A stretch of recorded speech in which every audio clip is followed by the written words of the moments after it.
दोस्तों, जिसकी जैसी सोच वो वैसी ही कहानी रखता है। कोई परिंदों के लिए बंदूक तो कोई परिंदों के लिए पानी रखता है।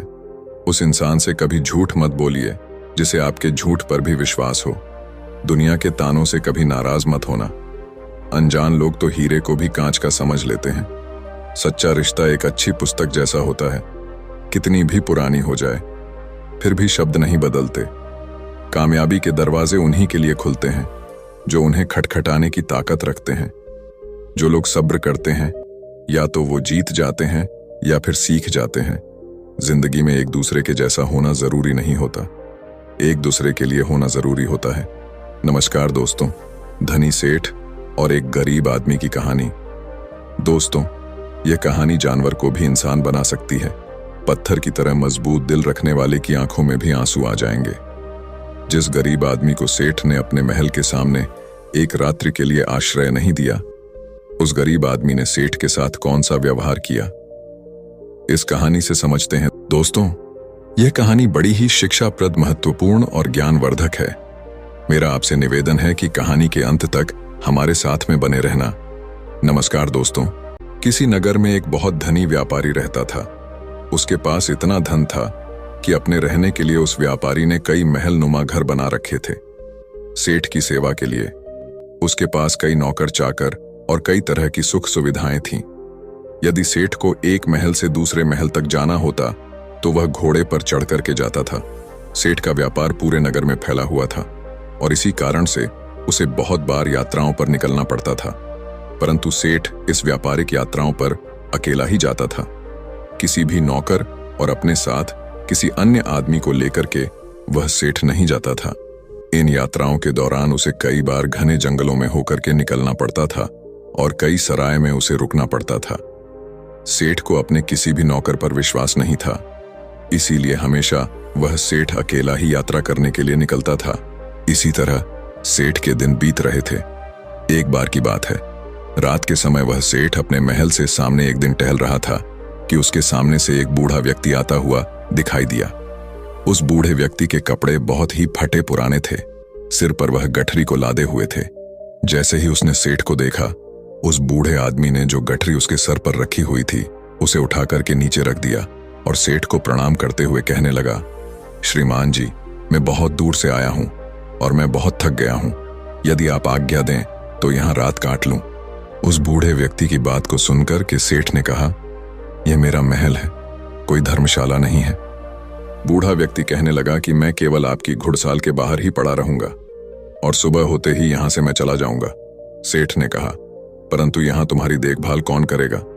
उस बूढ़े व्यक्ति ने कहा कि मुझे किसी भी चीज की कोई आवश्यकता नहीं है, इसलिए देखभाल की कोई जरूरत नहीं है। सेठ ने कहा कि हमें क्या मालूम है कि तुम कौन हो।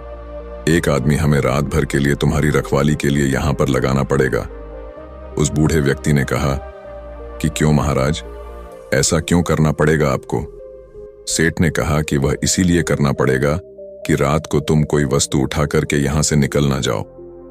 इस पर राम राम कहते हुए उस बूढ़े व्यक्ति ने अपने कानों को हाथ लगाया और सेठ को नमस्कार करते हुए अपने सिर पर उस गठरी को फिर से लाद लिया और वहां से चलने लगा। रात अंधेरी थी, आकाश में घने बादल छाए हुए थे, कभी कभी कुछ बूंदें भी होने लगती थीं। आंधी आने का डर था। वह बूढ़ा व्यक्ति बुरी तरह से थक चुका था। उसके हाथ पैर काम नहीं कर रहे थे, उसका चलना फिरना कठिन था।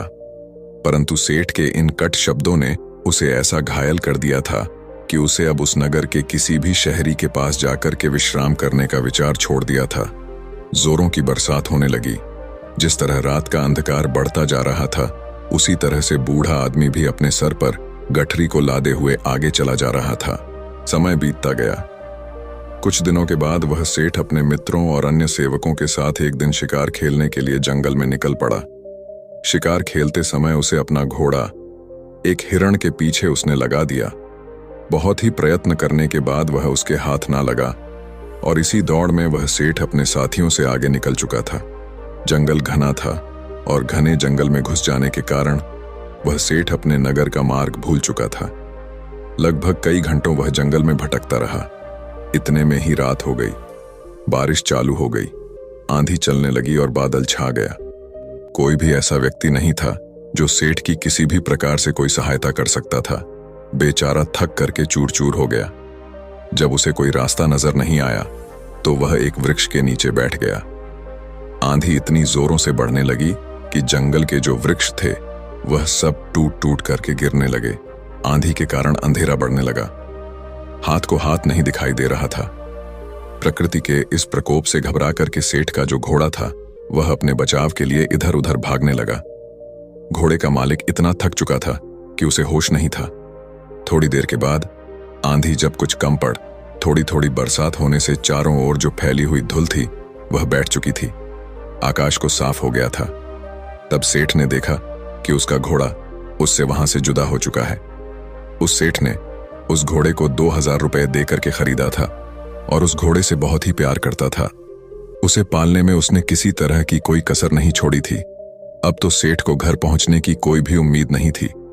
कहते कि सवेरा होने के आसपास रात का अंधकार बहुत बढ़ जाता है और इसी तरह आशा और सूर्य की किरणों के पहुंचने से पहले निराशा और दुख का अंधेरा भी बहुत अधिक हो जाता है। बहुत अधिक दुखी और निराश हो जाने पर उस सेठ को दूर से एक व्यक्ति आता हुआ दिखाई दिया। पहले तो उस व्यक्ति को देख करके वह सेठ सहम गया।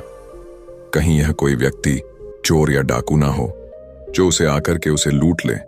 परंतु जब उस व्यक्ति ने सेठ के पास आकर के नमस्कार करते हुए अपने होठों की मुस्कान से सेठ के हृदय को निर्मल कर दिया, सेठ को बड़ी उम्मीद दिखाई दी। उसे आशा का प्रकाश दिखाई देने लगा। हंसते हुए उस व्यक्ति ने सेठ से कहा, आप इतने क्यों घबराते हैं? साथियों के बिछड़ने से, राह भटकने से और किसी की सहायता ना मिलने से, कहते हुए सेठ ने अपनी सारी जो कहानी थी उस व्यक्ति को सुना दी। उस व्यक्ति ने जब सेठ की कहानी सुनी तो उसको सेठ पर दया आ गई और वह सेठ को लेकर के अपनी झोपड़ी में चला गया। वहां जाकर उसने बताया कि वह अपने पिता के साथ रहता है। जो भी रूखा सूखा भोजन हम लोग खाते हैं आप भी खा लेना और यहीं पर रुक करके विश्राम कर लेना। सेठ ने कहा कि परंतु मेरे घोड़े का क्या होगा? उस व्यक्ति ने कहा, सुबह होने से पहले मैं आपके घोड़े को किसी भी तरह से ढूंढ लूंगा। सेठ ने कहा कि वह कैसे ढूंढोगे? तुम बड़ा घना जंगल है, इतनी अंधेरी रात है, तुम कैसे ढूंढ सकोगे? उस व्यक्ति ने कहा कि मैं इस जंगल के कोने कोने से परिचित हूं। सेठ ने कहा, तो क्या तुम मेरे साथियों को भी ढूंढ सकोगे? उस व्यक्ति ने कहा, यदि वे इस जंगल में हुए तो मैं अवश्य ही उन्हें ढूंढ निकालूं। इस उत्तर को सुनकर के उस अमीर सेठ को बड़ा ही संतोष हुआ। उसके मन में बड़ी उम्मीद जगी और इस तरह से वह सेठ पूरी तरह से निश्चिंत हो चुका था। वह अब भी सोया नहीं था कि उस व्यक्ति ने सेठ के सामने एक दूध का कटोरा ला करके रख दिया। सेठ ने कहा कि यह क्या है महाशय? उस व्यक्ति ने कहा कि सेठ जी, यह हमारी बकरी का दूध है। सेठ ने कहा कि तुम्हारे पास कितनी बकरियां हैं? उस व्यक्ति ने कहा कि मेरे पास तो सिर्फ एक बकरी है। सेठ ने कहा, क्या एक बकरी इतना दूध दे सकती है या एक शेर से अधिक नहीं होगा? तुम भी पियो।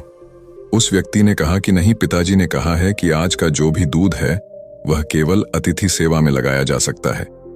आज हम लोग दूध नहीं पिएंगे। सेठ ने कहा कि ऐसा क्यों? उस व्यक्ति ने कहा कि हमारे यहाँ सबसे बढ़िया चीज दूध को समझा जाता है और अतिथि की सेवा में हम लोग इसको पेश कर देते हैं। मैं पिताजी का इकलौता पुत्र हूं और दूध हमारे यहाँ सर्वोत्तम भोजन समझा जाता है। पिताजी ने यह आपकी सेवा में भेजा है। सेठ ने कहा कि तुम तो सचमुच देवता हो। सेठ की बात को सुनकर के वह व्यक्ति कहने लगा, नहीं सेठ जी, देवता तो बहुत दूर की चीज है, हम तो पूरी मानवता को भी नहीं अपना सके।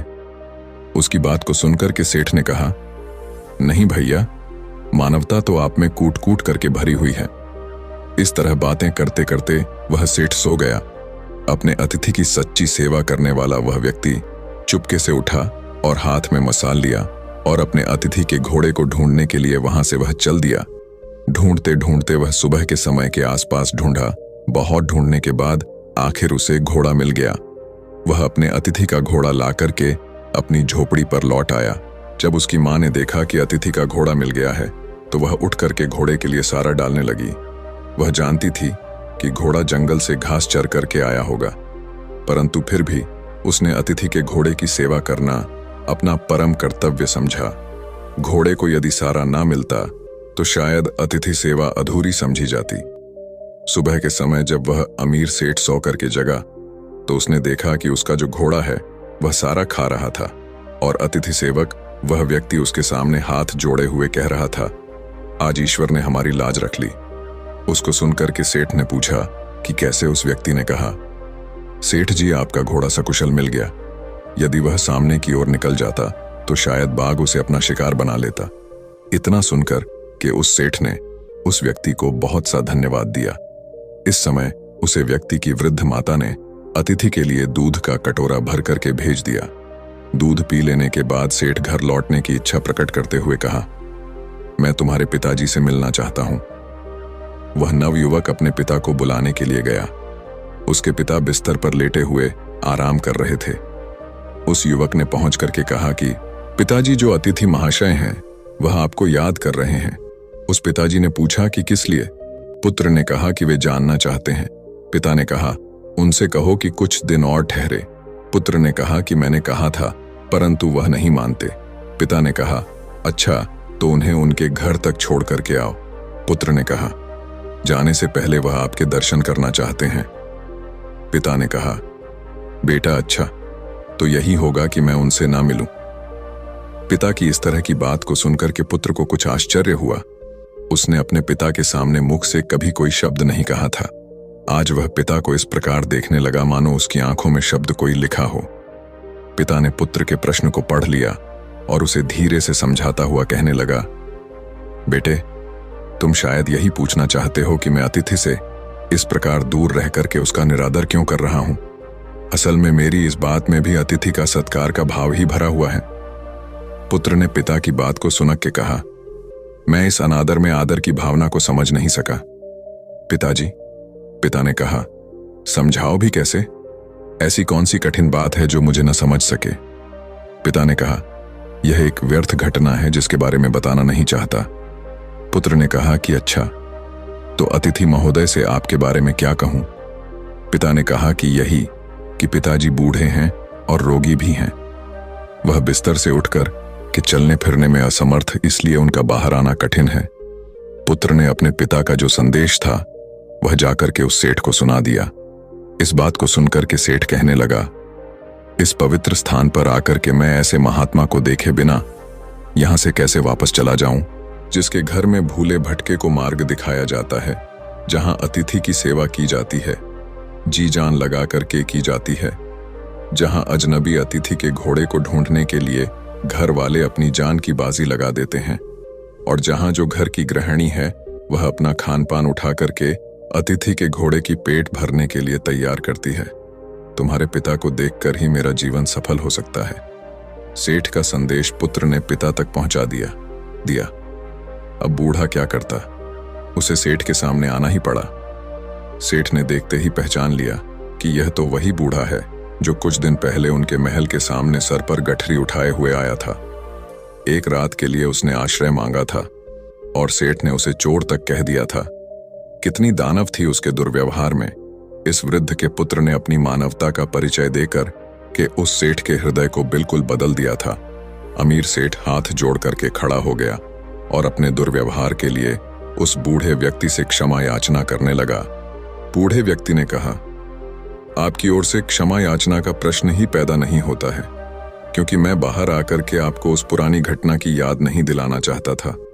आपके आग्रह को मैं टाल नहीं सका, इसीलिए मुझे यहां आना पड़ा। इससे शायद आपको बड़ा दुख हुआ हो, अतः मुझे आपसे क्षमा मांगनी चाहिए। सेठ ने कहा, कितना ऊंचा है आपका व्यक्तित्व। इतना कह करके वह अमीर सेठ उस वृद्ध के चरणों में गिर पड़ा। उसके नेत्रों से पश्चाताप के आंसू झर रहे थे। उसके होंठ फड़फड़ा रहे थे, मानो वह यही कह रहे हों कि इस बूढ़े की झोपड़ी महलों से भी ऊंची है, क्योंकि जहां मानवता का निवास है। इसके बाद उस सेठ को सुरक्षित वह सेठ अपने घर में लौट आया। इस घटना के बाद उस सेठ का हृदय परिवर्तन हो गया। जहां कठोर हृदय वाला वह सेठ था, उसे किसी पर विश्वास और दया की भावना उसके मन में नहीं होती थी। वही सेठ बिल्कुल बदल चुका था। अब वह दीन और दुखियों की सेवा करता और उसके द्वार पर आने वाले जो भी अतिथि थे उनका पूरा स्वागत सत्कार करने लगा। सेठ का पूरा परिवर्तन हो चुका था। जो पत्थर दिल सेठ था वह पूरी तरह से पिघल चुका था। दोस्तों, ये कहानी आपको कैसी लगी है, एक प्यारा सा कमेंट करके जरूर बताना।